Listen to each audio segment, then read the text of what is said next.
Olá, seja bem-vindo ao terceiro vídeo da série PMI-ICP. Talvez você esteja se perguntando, por que PMI-ICP?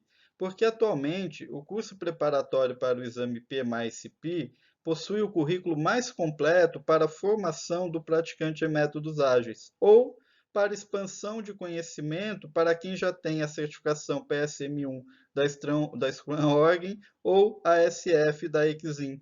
O treinamento completo vai aumentar a sua versatilidade, porque abrange muitas abordagens ágeis, como Scrum, Kanban, Lean, programação extrema, conhecida como XP, FDD, DSDM, Crystal, assim como conceitos de desenvolvimento orientado a testes como TDD e ATDD, e diversas ferramentas e técnicas ágeis que são fundamentais para a construção da agilidade nas empresas.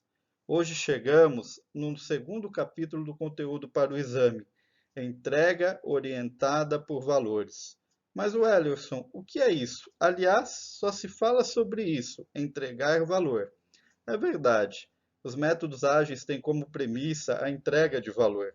Fundamentalmente, a entrega orientada por valores enfatiza a construção das funcionalidades com o maior retorno de investimento para o cliente. A priorização é baseada em valor, levando em consideração os riscos e dependências. E o assunto de hoje será mais um trecho extraído do meu curso preparatório para o exame PMI-CP, e vamos abordar o gráfico de risco Burn Down. E acredito que você vai tirar bastante proveito dele. Wellerson, se o capítulo é sobre valor, por que falar de risco então? Porque o risco negativo está totalmente relacionado com o valor, uma vez que, se ele acontecer, pode corroer, remover ou reduzir o valor. Se o valor é o lado cara de uma moeda, o risco é o lado coroa. Para maximizar valor, também devemos minimizar os riscos. Vamos comigo então. Gráficos de risco burn down são uma excelente ferramenta para rastrear e reportar valor.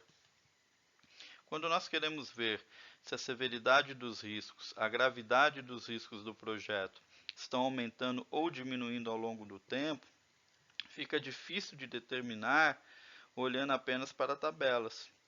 Para ficar mais claro, nós podemos converter essas informações em gráficos de redução de risco, que são ferramentas muito úteis para mostrar status e tendências. Cada risco ele é classificado por meio de duas medidas. A probabilidade de risco, que é uma medida, de probabilidade de chance de ocorrência de um risco, e impacto do risco, que é uma medida da consequência para o projeto caso o risco realmente ocorra. Quando a probabilidade ela é indicada como uma porcentagem e o impacto é definido em termos monetários, nós chamamos isso de análise quantitativa. E aí nós podemos calcular o valor monetário esperado, VME ou EMV, do risco, que nós já abordamos anteriormente neste módulo. Agora, quando nós classificamos a probabilidade e o impacto em uma escala numérica, nós estamos fazendo uma análise qualitativa. E aí nós podemos usar essas medidas para calcular a gravidade do risco conforme a fórmula abaixo. Então, a severidade do risco ou a gravidade do risco é igual a probabilidade vezes o seu impacto. Não existe uma regra de escala para a gente poder apurar a severidade do risco, a gravidade do risco. É muito comum se trabalhar com o score 1, 2, 3. Então, probabilidade baixa é igual a 1, média é igual a 2 e alta é igual a 3. E utilizar o mesmo score também para o impacto. Então, impacto igual a 1 é baixo impacto, 2 médio e 3 alto. De tal forma que, se você tiver uma alta probabilidade e um alto impacto, então você vai ter o score 3 em cada um, 3 vezes 3 é igual a 9. Então você teria aí o limite máximo de score para gravidade, para severidade de risco, igual a 9. e o menor seria 1, né? Baixa probabilidade é igual a 1, baixo impacto igual a 1, 1 vezes 1 igual a 1. Então, de 1 a 9 aí, você conseguiria fazer todo o mapeamento necessário.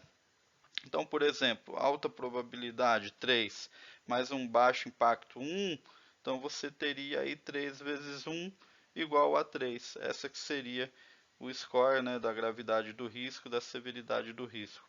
Eu particularmente gosto de trabalhar com os números um pouco diferentes. Então a probabilidade, né, o P, eu costumo trabalhar com 25, pouca chance de ocorrer, que seria a baixa probabilidade. 50 é a média chance de ocorrer, que seria a probabilidade média, e 75, muita chance de ocorrer, que seria a probabilidade alta, fazendo alusão aí ao percentual, né, a porcentagem. Não utilizaria o 100 porque seria então uma alusão a 100%, aí não é probabilidade, seria uma certeza. Já quanto ao impacto, eu gosto de trabalhar com 4 níveis, em vez de trabalhar com A3, trabalhar com A4, que aí dá um pouquinho mais de sensibilidade, né? Então, 1 seria desprezível, 2 marginal, 3 crítico e 4 catastrófico. A multiplicação, então, da probabilidade vezes o impacto dá a severidade do risco, a gravidade do risco. Então, nós temos a taxa de risco, que é igual ao P vezes o I. Então, se for abaixo de 75, é uma taxa de risco baixa. Entre 75 e 150 seria médio e um risco alto acima de 150. Veja bem, isso cada organização pode fazer o seu ajuste, porque o que é baixo para um não é para outro, o que é médio para um não é para outro, é a mesma coisa em relação a ser alto, né? Então a sua organização ela pode aferir aí os números conforme a sua realidade. Então, por exemplo, o menor número vai ser 25, porque 25 aí seria pouca chance de ocorrer a probabilidade baixa vezes o impacto desprezível, então seria 25 vezes 1, que daria 25.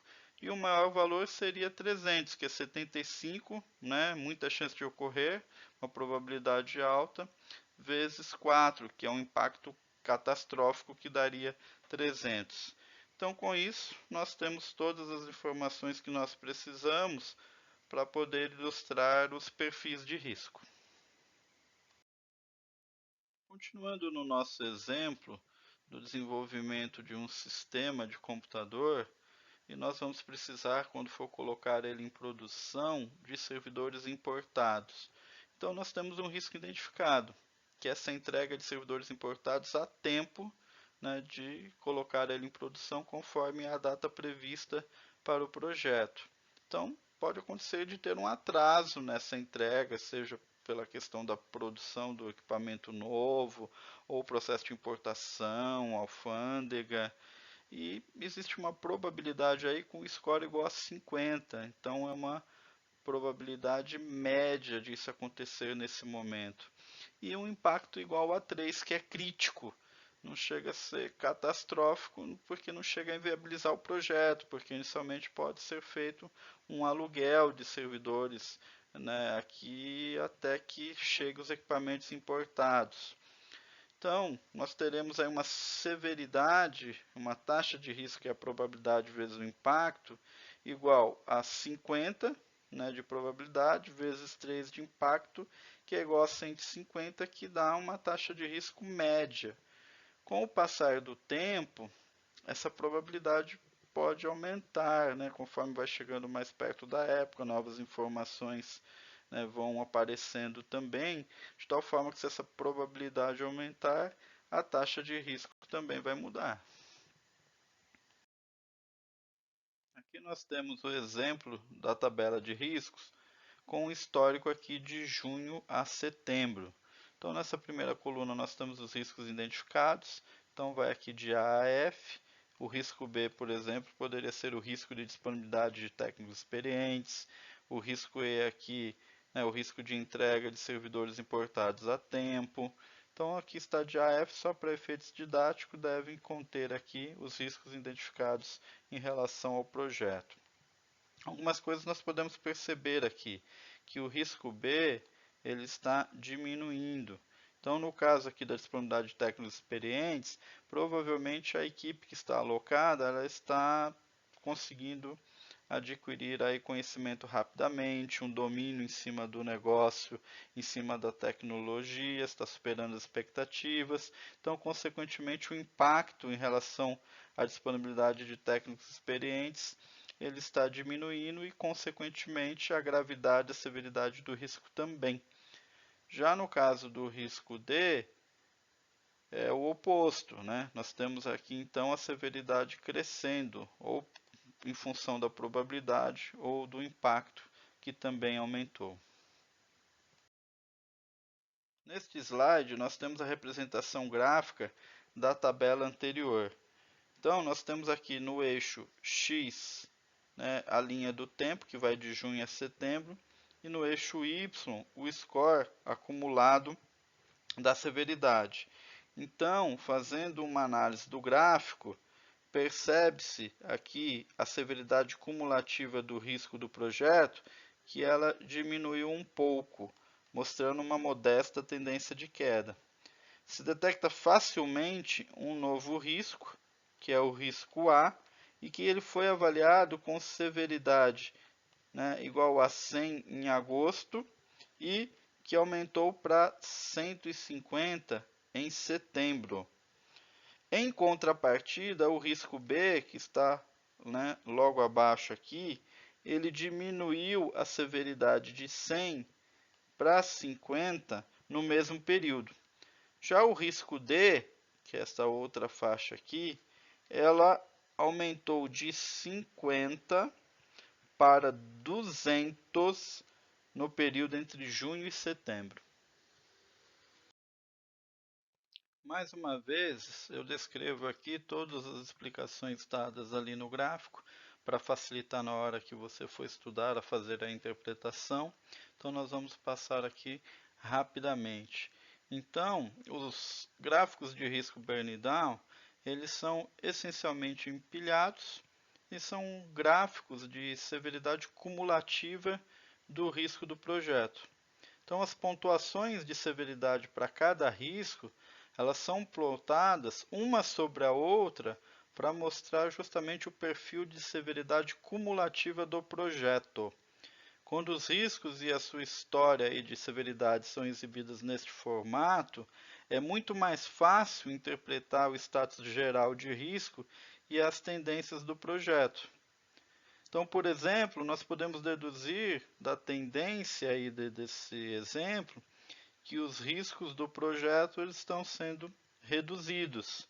Esse tipo de gráfico visual é uma excelente maneira de demonstrar aí o valor das atividades. Por exemplo, uma interação zero, atividades que podem não fornecer diretamente muito valor comercial, mas elas são extremamente úteis para provar se uma determinada abordagem funcionará e reduzirá os riscos do projeto. Se detecta facilmente também a questão de novos riscos. Então, nós temos aí o risco A, que ele começou em agosto, com severidade igual a 100, e aumentou em setembro para 150. E na contrapartida aí nós tivemos, né, o risco B, que ele diminuiu, né, de severidade 100 para 50 no mesmo período em que o A apareceu e cresceu. Outra coisa também é a questão de detectar riscos crescentes. Então, é fácil de detectar também nesses tipos de gráfico, como por exemplo o risco D, que ele aumentou de 50 para 200 no período entre junho e setembro. Para alcançarmos projetos bem-sucedidos, é fundamental nós tentarmos controlar os riscos. Esses gráficos de risco burn down, eles fornecem uma maneira fácil de interpretar os riscos e podem ser rapidamente construídos em ferramentas como o Microsoft Excel. Existem duas peças chaves de informações que os gráficos burn down de risco mostram instantaneamente. Se os riscos estão se movendo na direção certa para baixo, e aí nós estamos falando de riscos negativos, né? Ou se eles estão aumentando em gravidade ao longo do tempo, assim como se novos riscos estão sendo introduzidos. Se você gostou deste tema, que é apenas um tópico do capítulo 2, clica no like, no curtir, no gostei, no joinha, seja qual for o nome que você usa. E se gostou também, hoje eu vou deixar o endereço do site com a página de detalhes do curso completo para você poder dar uma explorada. E mais uma coisa, se você gostou, compartilha com outras pessoas e me ajuda a expandir esse mindset ágil pela nossa nação. Que Deus te abençoe e até o próximo vídeo.